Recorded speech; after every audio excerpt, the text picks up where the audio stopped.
The 72 of Karbala are our ultimate role models, but do we have what it takes to be a part of the 313?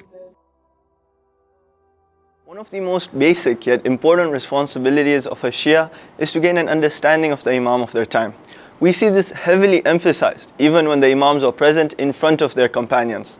Our sixth Imam alayhi salam has said, "One who dies while he does not have ma'rifah of the Imam of his time dies the death of Jahiliyyah," the period of ignorance before the time of the Holy Prophet.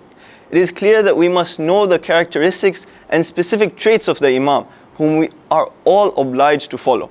This must be done so that we do not mistake him for someone who claims his status. In order to recognize the Imam of our time, we must study the lives of his immaculate forefathers. The entire lineage has been blessed by Allah subhanahu wa ta'ala with an abundance of qualities. Since all of the Imams are from the same light, we must therefore look at the lives of the previous Imams to understand the personality of His Eminence, Imam al-Hujjah, Ajadallahu ta'ala farajuh sharif. Not everyone who met the Imam truly understood him and recognized his status, but there were some people who did recognize his status and his right upon them. These noble companions accepted the Imam as their Mawla.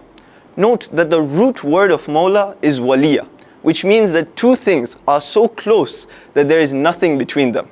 These companions became so close with the Imam of their time that no force in existence would be powerful enough to separate themselves from their Imam. These companions were so loyal to the Imam that on the night of Ashura, Imam gathered them and said, "I have not known any companions who are more faithful and devout than you." After that, Imam said to them, "I lift up from you the responsibility of the allegiance and oath which you have pledged at my hands. The darkness of the night has enveloped you. Thus free yourself from the whirlpool and the waves of darkness. Then each of you may catch hold of the hand of one of my family members and disperse into the villages and cities until Allah subhanahu wa ta'ala bestows relief upon you. For these people desire me only, and after having laid their hands upon me, they shall not pursue anyone else." Put yourself in that situation. You are being handed an exit route on a silver platter through which you can save yourself from an abundance of pain and suffering. You can save your life and return to your loved ones. All you need to do is abandon God's trustee on this earth to face the enemy on his own.